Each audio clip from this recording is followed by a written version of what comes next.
Hi friends, எல்லாருக்கும் வணக்கம் and welcome back to சுபியும் நானும். இன்றைக்கி நம்மளோட சேனலில் வெஜிடபிள் மஞ்சூரியன் எப்படி பண்ண போகிறோம் அப்படின்னு பார்க்கலாம். வாங்க சேனல்குள்ளே போகலாம். எப்படி பண்ண போகிறோன்னு பார்ப்போம். இன்றைக்கி வெஜிடபிள் மஞ்சூரியன் பண்ணுறதுக்கு நான் இங்கே கேரட், பீன்ஸ் அப்புறம் கேபேஜ் எடுத்து வச்சுருக்கேன். கேரட்டை நல்லா துருவி எடுத்துக்கலாம். மீதி கேபேஜையும் பீன்ஸையும் வெட்டிடலாம்.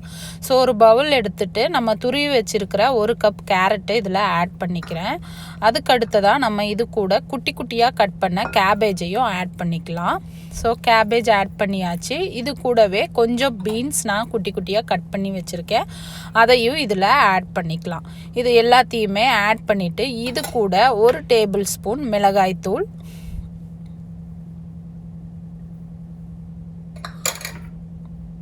அதுக்கப்புறம் கொஞ்சம் உப்பு,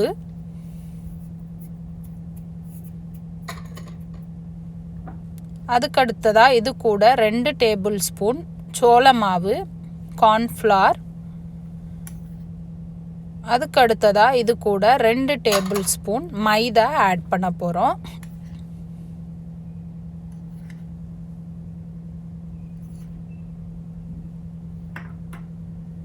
அதுக்கடுத்தது கொஞ்சம் பெப்பர். இது எல்லாம் ஆட் பண்ணிவிட்டு இது எல்லாமே நல்லா மிக்ஸ் பண்ணி வச்சுருவோம். இதில் தண்ணி சேர்க்கணுன்னு அவசியம் இல்லை. தண்ணி சேர்த்திங்கன்னா ரொம்ப தண்ணி ஆயிரும். காயிலேயே தண்ணி இருக்கிறதுனால இது நமக்கு உருண்டை பிடிக்கிற மாதிரி நம்ம பிசைஞ்சு எடுத்துக்கலாம். பிசைஞ்சு எடுத்துட்டு நம்ம உருண்டைகளாக இந்த மாதிரி பிடிச்சி வச்சிடலாம். அடுத்தது ஒரு பேனில் எண்ணெய் சூடாக்கிட்டு நம்ம உருண்டை பிடிச்சி வச்சுருக்கிற வெஜிடபிள்ஸை நம்ம இதில் போட்டு எடுத்துடலாம். இதில் ஒவ்வொன்றா போட்டு நம்ம நல்லா ஃப்ரை ஆகிற மாதிரி ஃப்ரை ஆகட்டும். இதில் எல்லாமே போட்டாச்சு. இப்போ நல்லா ஃப்ரை ஆகட்டும். ஸோ இதை ஃப்ரை பண்ணி தனியாக எடுத்து வச்சிடலாம். இப்போ பாருங்கள், நல்லா ஃப்ரை ஆயிடுச்சு. நான் இதை எடுக்க போகிறேன். இந்த மாதிரி எல்லா உருண்டைகளையும் நல்லா ஃப்ரை பண்ணி நம்ம எடுத்து வச்சிடலாம். பாருங்கள், நல்லா ஃப்ரை ஆயிடுச்சு. இதை நான் தனியாக எடுத்து வச்சிடுறேன்.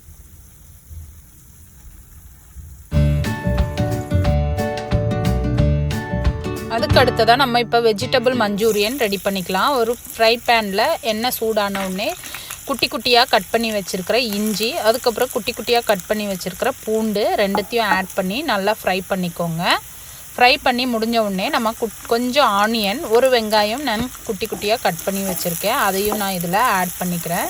இது ரெண்டும் எல்லாம் ஃப்ரை ஆன உடனே இது கூட நம்ம கேப்சிகம் ஆட் பண்ணிக்கலாம். நான் இன்றைக்கி கேப்சிகம் கொஞ்சம் கட் பண்ணி வச்சுருக்கேன். அதை இதில் ஆட் பண்ணுறேன்.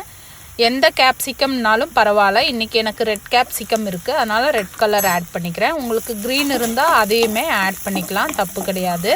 இது கூட 2 டேபிள் ஸ்பூன் சில்லி சாஸ், அதுக்கடுத்து 2 டேபிள் ஸ்பூன் டொமேட்டோ கெச்சப், அதுக்கடுத்ததாக நம்ம சோயா சாஸ் இதில் ஆட் பண்ண போகிறோம். சோயா சாஸ் லைட் சோயா சாஸாக இருந்தால் ஒரு 2 டேபிள் ஸ்பூன் ஆட் பண்ணிக்கோங்க. அப்படி திக் சோயா சாஸாக இருந்தால் நம்ம 1 ஸ்பூன் ஆட் பண்ணால் போதும்.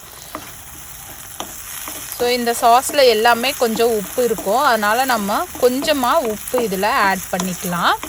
ஏன்னா நிறைய உப்பு ஆயிடக்கூடாது. சாஸ் எல்லாமே உப்பு இருக்கும். ஸோ தேவைக்கேற்ற மாதிரி உப்பு ஆட் பண்ணிக்கோங்க. ஸோ இது கூட நம்ம கட்டியாக வேணும், கிரேவி எதுவும் வேண்டாம் அப்படின்னா நம்ம ஃப்ரை பண்ணி வச்சுருக்கிற மஞ்சூரியனை அப்படியே ஆட் பண்ணிக்கலாம். நமக்கு கொஞ்சம் கிரேவி வேணும் அப்படின்னா ஒரு ஸ்பூன் கார்ன்ஃப்ளவர் எடுத்துகிட்டு இதில் தண்ணி ஊற்றி மிக்ஸ் பண்ணிக்கோங்க. அதை இது கூட ஆட் பண்ணிக்கோங்க. ஸோ அப்போ கிரேவியாக நமக்கு கிடைக்கும். ஸோ இது நம்ம ஃப்ரைட் ரைஸ், அதுக்கப்புறம் நம்ம நான் கூடலாம் சாப்பிட்றதுக்கு நல்லா டேஸ்ட்டாக இருக்கும். ஸோ அவ்வளோதான். இது எல்லாத்தையும் மிக்ஸ் பண்ணி விட்டுட்டிங்கன்னா நம்ம வெஜிடபிள் மஞ்சூரியன் ரெடி ஆயிரும். இப்போ பார்ப்போம்.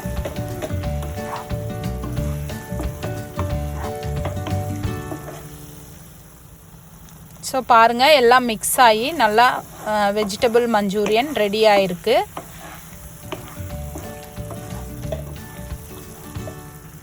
அவ்வளோதான், நம்ம மஞ்சூரியன் அழகாக ரெடி ஆயிடுச்சு.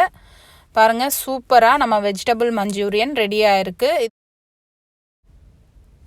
இது ஃப்ரைட் ரைஸ் அப்புறம் நான், இது எல்லாத்துக்குமே நல்ல ஒரு காம்பினேஷனாக இருக்கும்.